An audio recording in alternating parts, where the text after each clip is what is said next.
Ever heard of a player so versatile he played all 9 positions in one single game? That's Jose Oquendo, the secret weapon. His fielding percentage is one of the highest in Major League Baseball history, yet his name rarely comes up in any baseball conversations. Oquendo's story is just one of many hidden gems that we're going to unearth today. So get ready as we look at many unsung heroes that made their teams tick but never got the headlines that they deserved. Let's start with Tim Salmon's All-Star snub. Tim Salmon was huge for the Los Angeles Angels. He played for them his whole career, from 1992 to 2006. Salmon hit 299 home runs and had a .282 batting average. In 1993, he won the Rookie of the Year award, and in 2002, he helped the Angels win their World Series. But something odd happened with Salmon's career. As well as Tim Salmon played, he never made an All-Star game. Not one. It's hard to believe, but it's true. How could a player so good miss out on the All-Star game for so long? Well, there are a few reasons why this might have happened. But one of the first reasons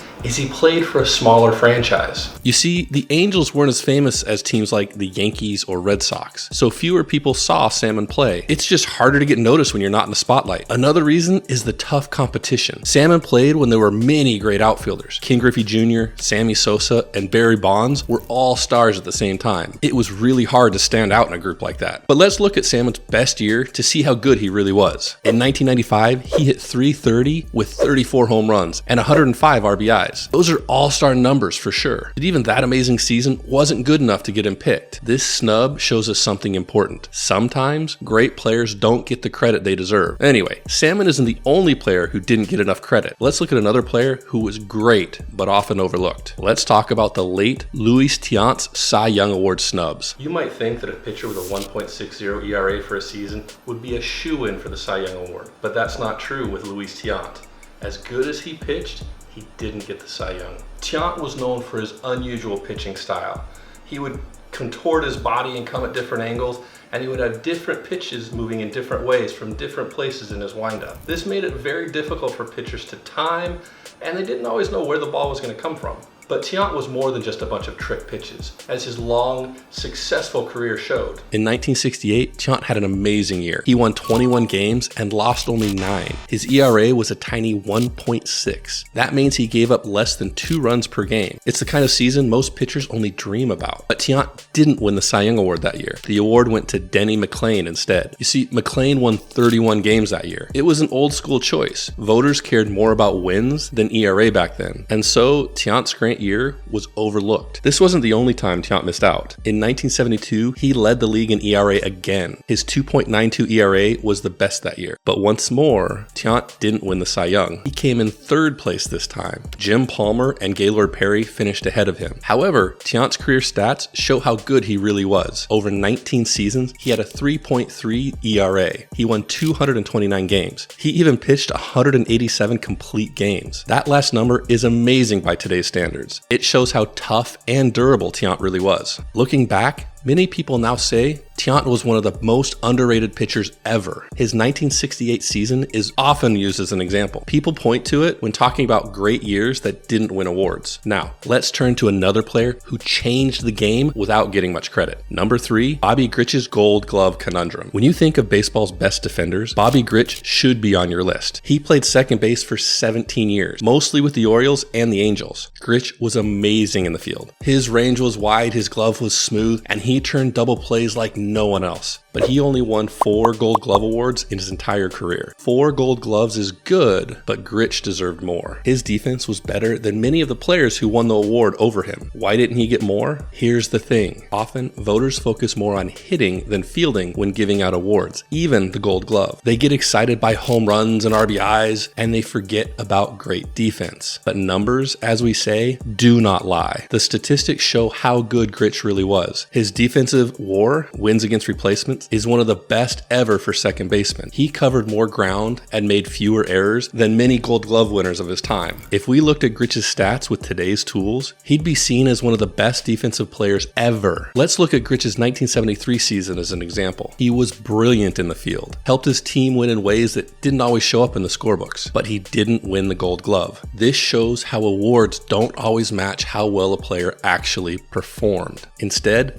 Defense can win games, but it doesn't always win awards. Our next player knows this very well. He was great at hitting, but people often forgot about his all-around game. I'm talking about Dwight Evans. Dwight Evans was a star for the Red Sox from 1978 to 1990. He had 385 home runs, 8 Gold Gloves, and had a .370 on-base percentage. So why isn't he in the Hall of Fame? Evans played with some famous teammates like Carl Yastrzemski and Jim Rice. Now, playing with guys like that might make it difficult for someone to get the recognition that they deserve, and that's the case with Evans. But the fact is, Evans had more home runs and reached base more than Rice. And Rice is in the Hall of Fame, but Evans is not. That's just strange, right? His story shows that sometimes the best players aren't the most famous. It's important to look closely at what players do on the field, not just the name on their jersey. New ways of looking at stats show Evans was even better than we thought. He could hit for power, get on base, and play great defense, making him a complete player. His best year was 1991. He hit .292 with 22 home runs and led the league in walks. This mix of power and patience is incredibly rare. Next, we'll meet another player who was great at something many people don't even notice. That's none other than John Olerud. In an era when home runs were king, one player quietly mastered the art of simply not getting out. So John Olerud's .398 on-base percentage is absolutely incredible. So why don't we talk about him more? John Olerud had a unique path to the big leagues. He went straight from college to the major leagues, skipping the minor leagues entirely. This was really rare, but Olerud was a special hitter. He could hit for average and get on base like few others. Despite his great skill, Olerud only made 2 All-Star games. So how does a guy who gets on base 40% of his at-bats not make an All-Star game? Yeah. So, how good was Olerud really? Let's compare him to some Hall of Fame first basemen. His on-base skills put him in elite company. He was as good or better than many players who are in the Hall of Fame. This makes you wonder why Olerud isn't talked about more. Olerud's best season was in 1993. That year, he hit .363 and had a .473 on-base percentage. Those are incredible numbers. He was almost impossible to get out that year. It's the kind of season that usually makes a player famous. But Olerud's quiet style meant he didn't get as much attention as he deserved. One pitcher said Olerud was one of the toughest hitters he ever faced. This was because Olerud had a great eye for the strike zone. He rarely swung at bad pitches. This made him a nightmare for pitchers to face. Modern baseball likes players who get on base often. Tennis did that better than almost anyone. If you really want to see Tennis's real impact on the game, go back and watch some old footage. See him extend in that bat. See him squeak out a hit when it really mattered. See him get on base in just an unusual way or come up with a clutch home run.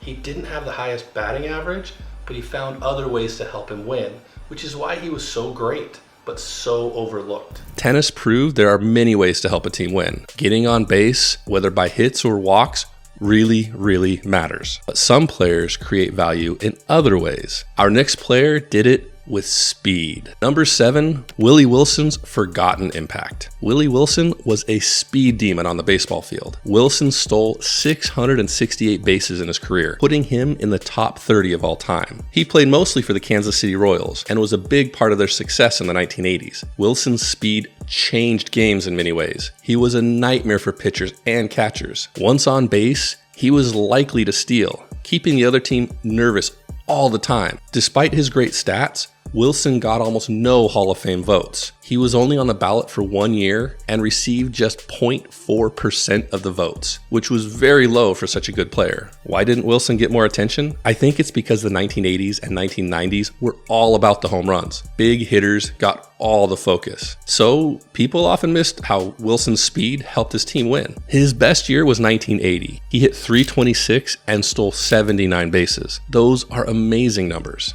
He was nearly impossible to stop that year. Willie Wilson's career shows us something really important. A player's value isn't always in big home run numbers. Speed can change games too. Wilson may not be in the Hall of Fame, but he was one of the best at what he did. There he goes. Here's Perry's throw. It is not in time. And no sooner said than done. He steals.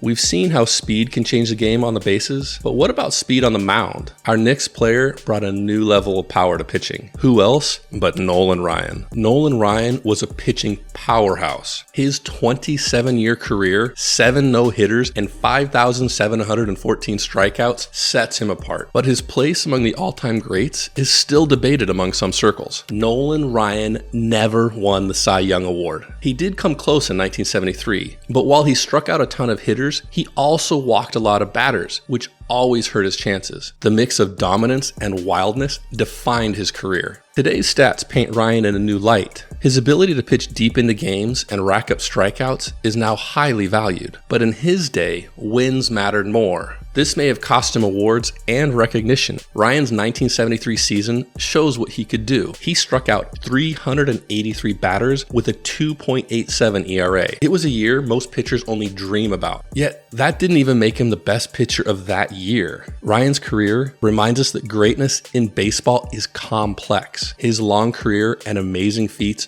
are undeniable, but the debate about his place in history continues to this day. It shows that in baseball, like in life, true greatness isn't always easy to define. That's it! Number 7 is in the books. The remarkable Ryan has done it again. We've taken a journey through some of baseball's hidden gems. These players changed the game, but didn't always get the spotlight. From Tim Salmon's power to Luis Tiant's pitching magic, we've seen how great players can be completely overlooked. So, what have we learned?